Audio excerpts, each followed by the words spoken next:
All right. So from the Premier League, let's head straight to Spain. La Liga, right? We head straight to La Liga. La Liga action. So now, Barcelona 1, Osasuna 0. Okay? So what does that mean? Perhaps let's get straight into the game, what took place in the game, and what the result means for these two opponents, Barcelona as well as Osasuna, right? So Barcelona, they've now returned to winning ways, right? And they are now back in third place in the La Liga table thanks to a hard-fought 1-0 victory over Osasuna at the Montjuic Olympic Stadium on Wednesday evening. It was not necessarily a convincing performance once again from Blaugrana, but the Catalans, remember they have struggled for most of the night, like I said, against an Osasuna defense, even after the visitors went down to 10 men. Like I said, it was just not a convincing victory from Barcelona, right? They just could not capitalize on their one-man advantage. It was like an inspired substitute though, by the young striker Vitor Roque, who decided the game and gave Blaugrana a crucial 3 points at home, right? So you look at the first 45 minutes of this particular encounter between Barcelona as well as Osasuna, right? The game started off with more bad injury news for Barcelona as Ferran Torres left the pitch in tears, with a hamstring problem, just 5 minutes into the game. Remember, Ferran Torres, he has had a better season, if you compare Ferran Torres since he joined Barcelona, about like 2 transfer seasons ago, right? In January. He joined in January. It was a January transfer. If you look at his performances though, this season he has been much better than he was last season. He has actually scored more. Remember, if you think about the post-Lionel Messi era, since Lionel Messi departed Barcelona, he's the first Barca player since Lionel Messi left to score a free kick and to actually score a hat-trick for Blaugrana. But another thing that you must also look at is that Ferran Torres has had, he has gone through certain periods of inconsistency this season. One or two matches he's on form, and then the next match he just drops. You understand? He picks himself up again, he just drops once again. He picks himself up again, he drops again. That's just the season, the story of the Spanish winger, Ferran Torres. He's actually been one of Barca's standout players, but the only thing that is just killing his game, and that's also killing the team, is just his lack of consistency. Because we did see that in the game against Villarreal when Barca lost 5-3 at home, conceding 5 goals at home. That was just a disaster for Blaugrana. And remember, Ferran Torres had a perfect opportunity to actually get a crucial goal for Barcelona. Had he put that one away, it could have been a crucial goal for Barcelona. But again, inconsistency from him. But like I said, going back to the game, we saw Fermin Lopez, come into for his place and try to impact the game, with his movement as well as his tenacity. Although the Catalans really struggled to attack throughout the half, because you look at Osasuna's formation that they applied. It was a 5-3-2 formation, which meant that they were going to park the bus for the entire 90 minutes, okay? Barca did also, they only threatened, through crosses and set pieces, which is just un-Barca-like. That's not how Barca plays. I understand. That's just not the way they play. That's un-Barca-like.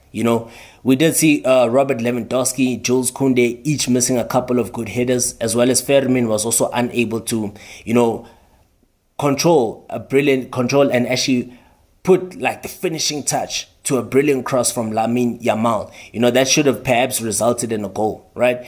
And on the side of Osasuna, the away side, they did almost nothing to offer any danger. They didn't offer any danger to Barcelona, any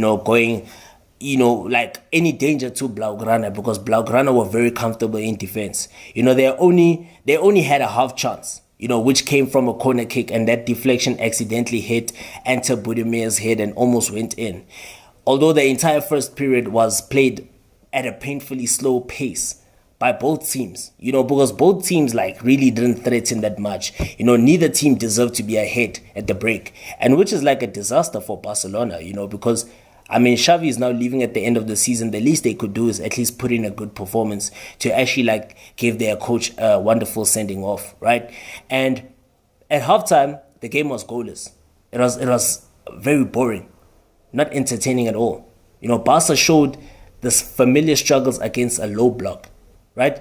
They badly needed some more intensity and a touch of inspiration to find a breakthrough in the second half, which They did eventually, but still it was not convincing at all because you look at the start of the second half, right? The start of the second half actually brought more of the same from both sides as Osasuna stayed in the low block, looking to keep frustrating the home side, right? While Barca, on the other hand, showed very little urgency in their play, which is just un-Barca-like, to say the least. It's just so un-Barca-like.